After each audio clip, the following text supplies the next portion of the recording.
नमस्कार दोस्तों,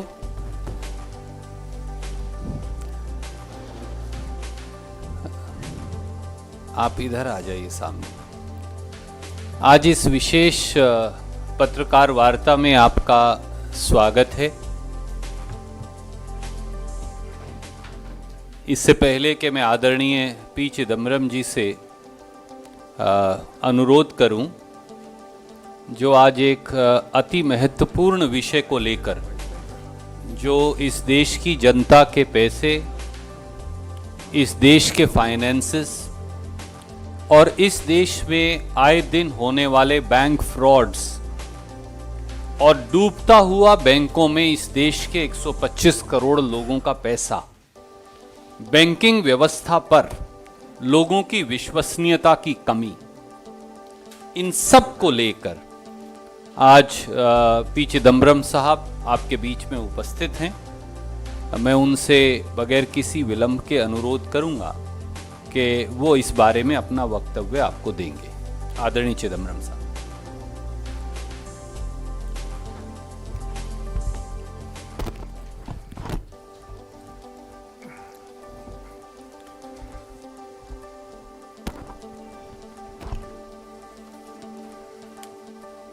Good afternoon. Thank you for being present on a Saturday afternoon.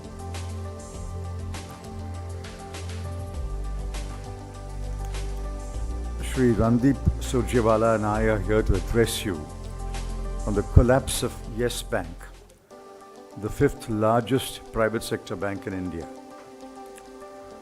I know that the government and the finance minister would wish the story to vanish from the media, print and TV, but I'm afraid, despite their best efforts, the mismanagement of financial institutions by the BJP government will be an issue that will remain in the public domain and be debated extensively. Thanks to the media, especially the social media, the Yes Bank issue has reached most people who are concerned about the economy and its institutions.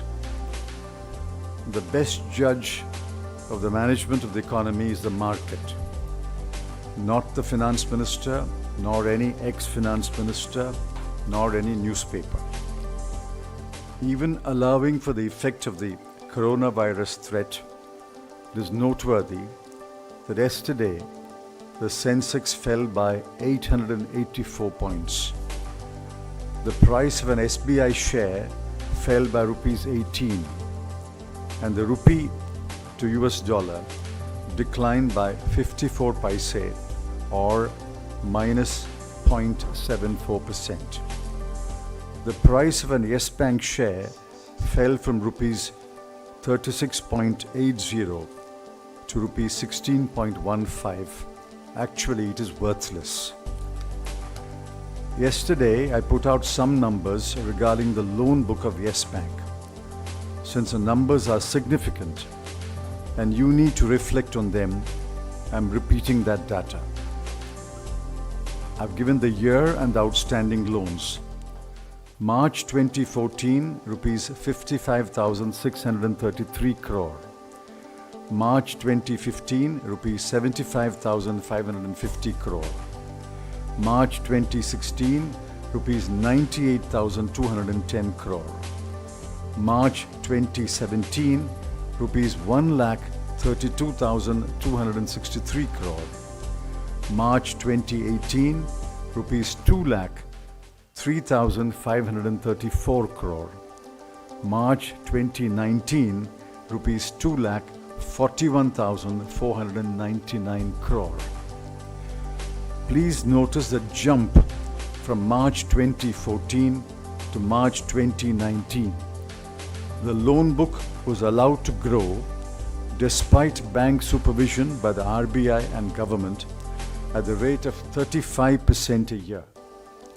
Please also notice the spike in 2016-17 and 2017-18, the 2 years immediately following demonetization.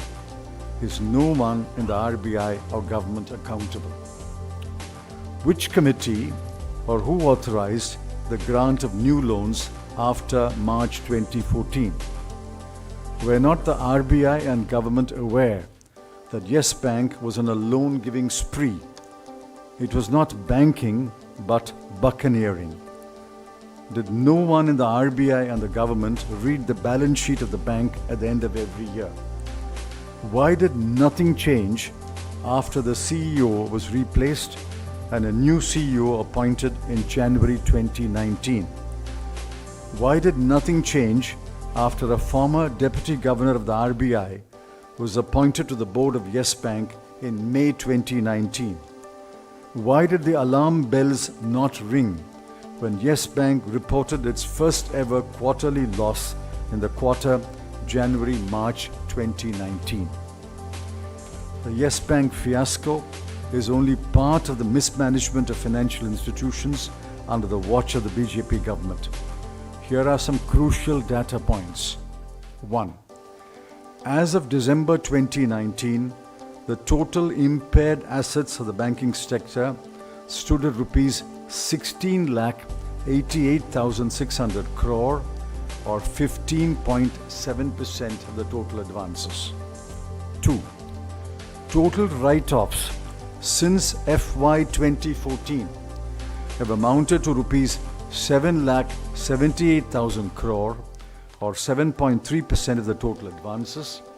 In 2018-19 alone, the write-offs amounted to rupees 1.83 lakh crore. 3.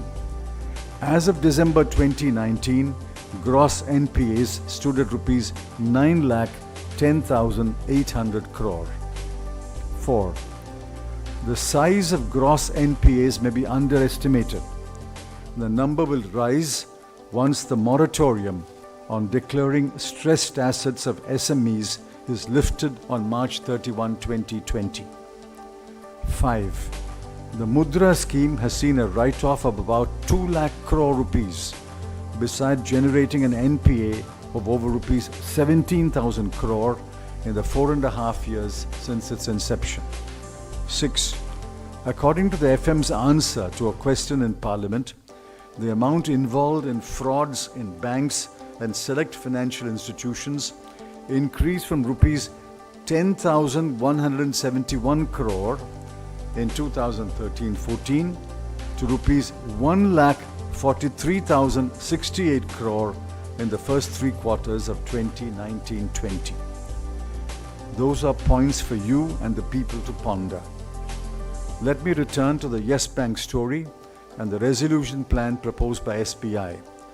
The plan appears to be that SBI will invest rupees 2,450 crore to pick up a 49% stake in the restructured capital of the bank at a price not less than rupees 10 per share, face value rupees 2.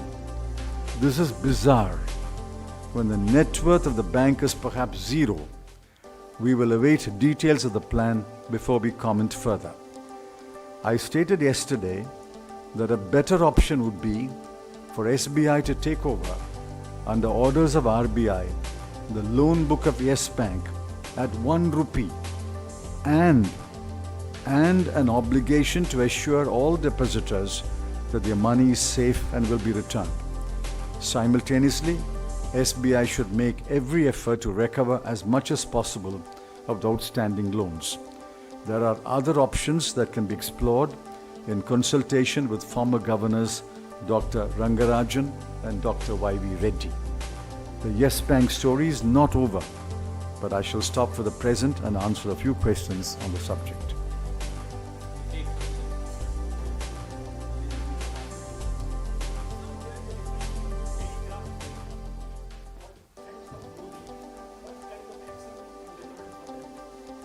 I have not read the report. Who are the friends of Modi? Not Randeep, not I. Who are? Well, FM named them yesterday. The Finance Minister named them yesterday, so it's for her to take action.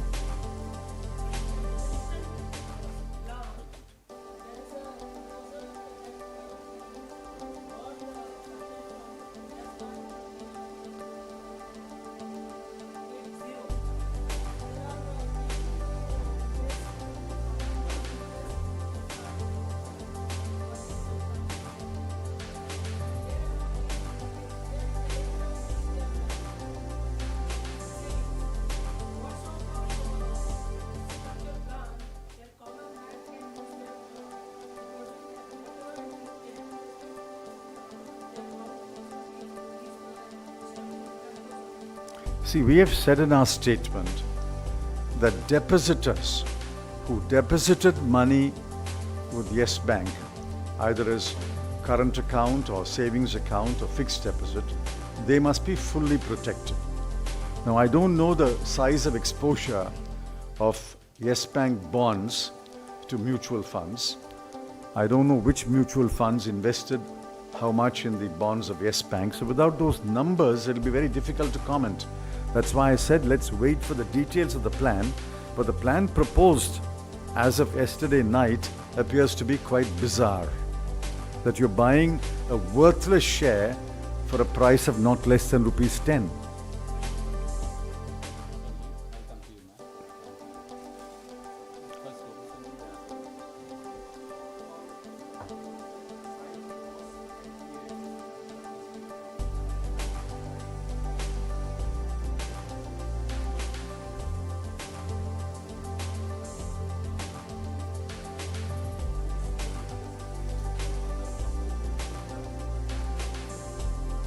No, this is not, that statement is not about Yes Bank. That statement is about the whole banking sector.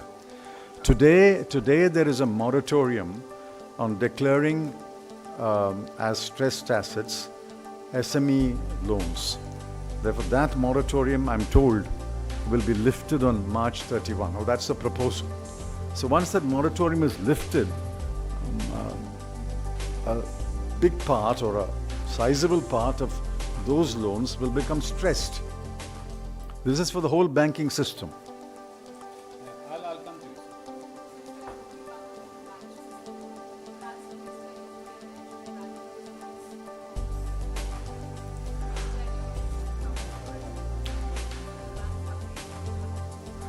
Yeah, sometimes when I listen to the finance minister, I get the feeling that the UPA is still in power, I'm still the finance minister, and she's the opposition. I'll come to you.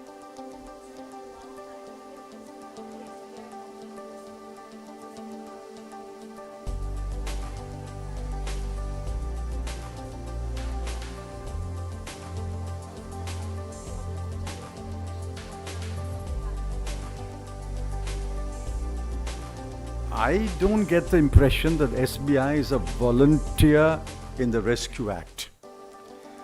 Just as LIC was not a volunteer in the IDBI Bank Rescue Act.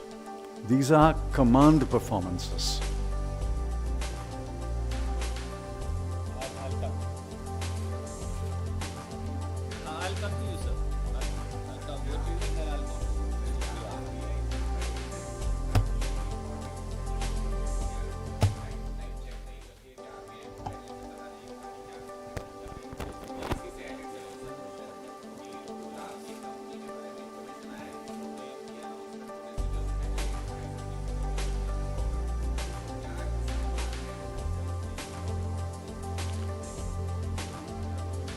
See, every commercial bank, scheduled commercial bank, as far as I know, is subject to an internal audit, a concurrent audit, and an external audit.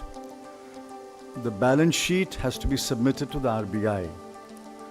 Quarterly and half-yearly statements have to be submitted to the RBI. It's completely beyond my comprehension how no one in the RBI or the government, because the copies are given to the Department of Financial Services also.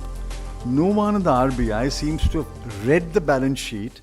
If you had simply read the balance sheet, you will know the outstanding loans is jumping at the rate of 35% a year. And why did somebody not stop it?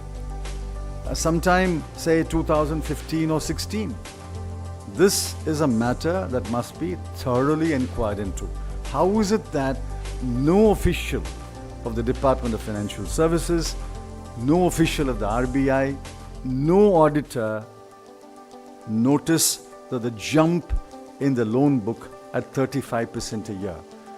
Please remember, during that period, 2014-19, the loan book of the entire banking system was growing at about 9.5, 10% a year. And here you have Yes Bank loan book growing at 35% a year.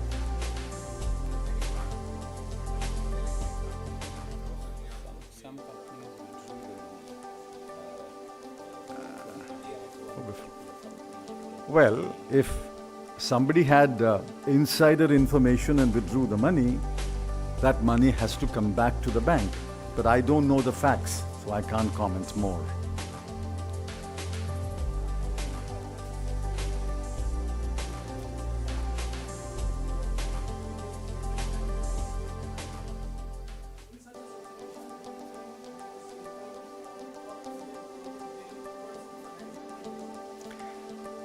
Well, I don't wish nor do I predict a financial emergency.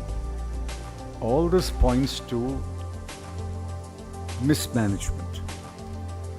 And if you continue to mismanage, obviously you will lurch from one crisis to another. And multiple crises will land us in a very, very difficult situation.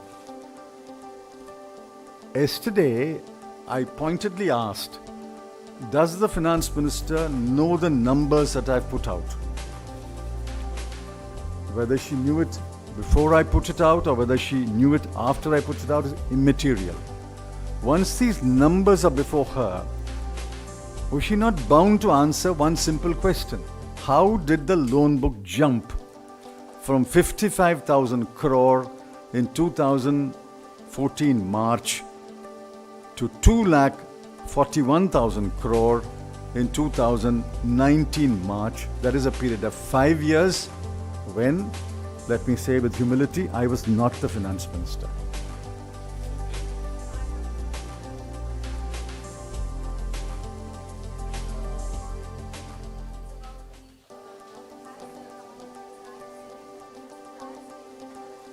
No, let's finish Yes Bank, please.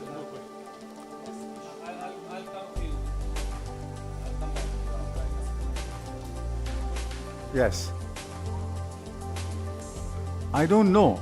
It's very difficult to understand how, in a matter of 2 years, 24 months between March 2016 and March 2018, it rises by 100% plus.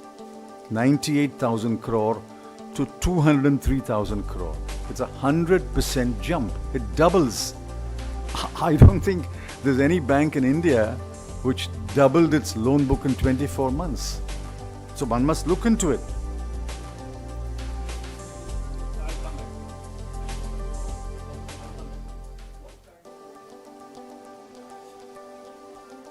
Well, first of all, RBI must come and tell us what are the irregularities and acts of misfeasance and malfeasance that appears prima facie from its study of the books of the Yes Bank. Now that there's a new board, the new board must look into it first. If there is simply incompetence and negligence, that requires one kind of action. But if it is more than that, if it is criminality, that requires another kind of investigation. All I'm saying is, somebody, some authority, RBI, I have greater faith in RBI than the government, must look into it thoroughly and come up with the truth. The attempt should not be to brush everything under the carpet.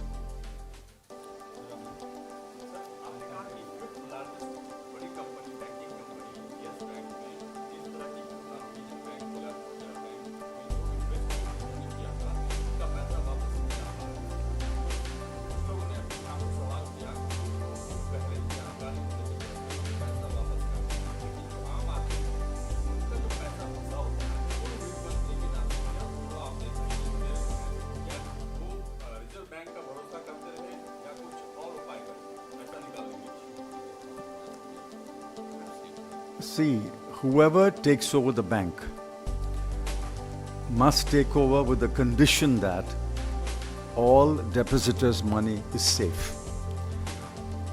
FM mentioned yesterday about the mergers done under Governor Reddy.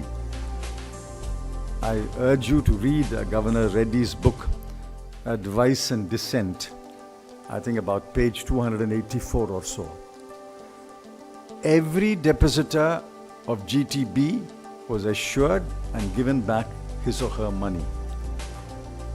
So the mergers that we did under Governor Reddy ensured that every depositor got the last pie. My insistence will be, our insistence will be, whatever is the new management of Yes Bank, the depositors must be completely safe because they are the most innocent and least involved in this fiasco.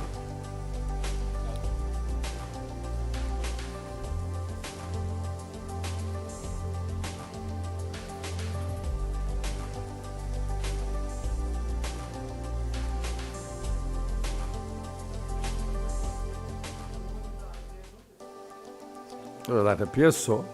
Nobody looked into it. If you looked into it, see, these numbers I gathered yesterday. Now, when I look at these numbers, I'm startled. Now, how can there be somebody in the RBI or government who has looked at these numbers every year and didn't do anything?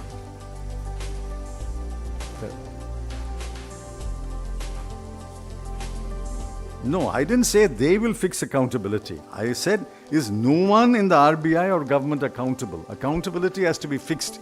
If nobody fixes accountability, ultimately the people of India will fix accountability.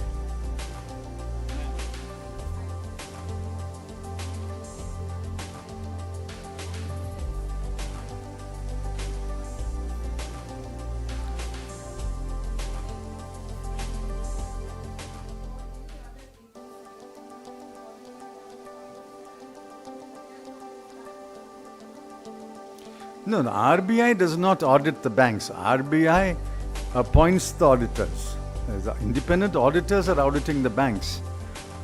I don't have access to the audit reports. Only when I have access to the audit reports, I can comment on the quality of auditing.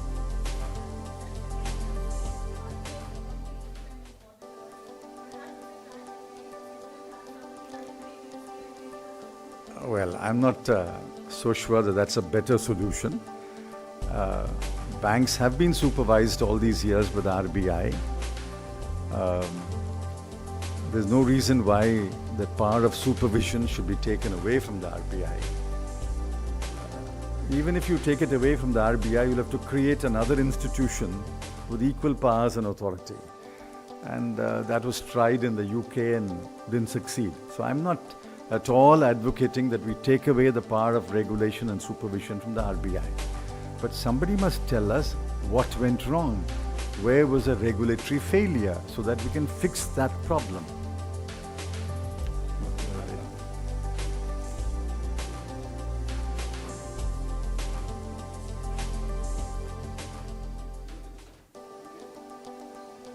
It's possible. It's possible that some of them got credit under the UPA government, but she should have also said whether they got credit after 2014 also. That she didn't say. And mind you, when we left office, the loan book was only 55,633 crore. She's still in office and the loan book is 2,41,499 crore. How can I explain this? Only she can explain.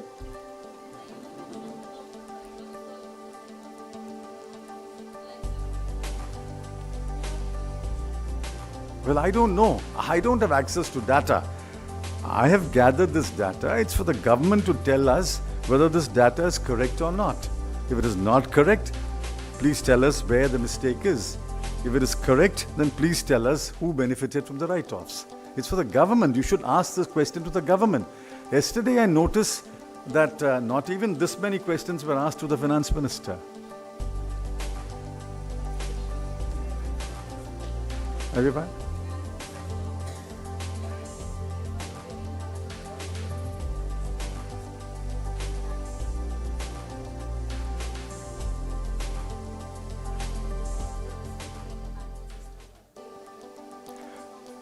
I don't know who is responsible and who is not. It will be completely improper on my part to sit here and fix responsibility. The responsibility of fixing responsibility lies on the RBI and the government. We will hold the RBI and the government responsible. It's for them to hold who was actually responsible in the bank.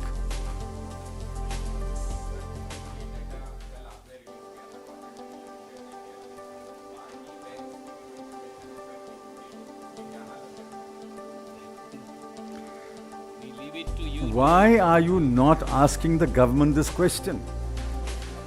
Are you afraid that they will ban you like they banned Asianet and Media One yesterday? Even after banning Asianet and Media One, which we all condemned overnight or early to this morning, they lifted it at 9:30. So don't worry about asking questions. Go ahead and ask questions. You're not asking questions. My complaint is you're not asking hard questions. Yes.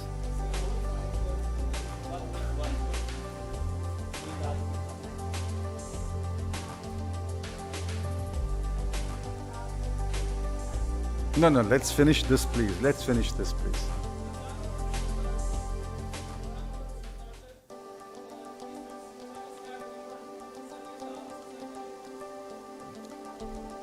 The reason is atrocious. The ban is even more atrocious.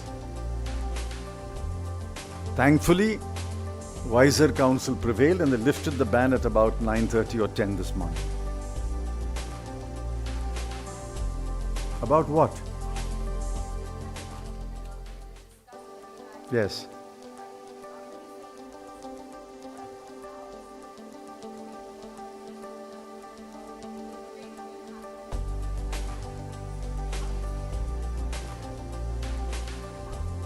No, we are very, very disappointed that the debate was not taken up in the first week of Parliament.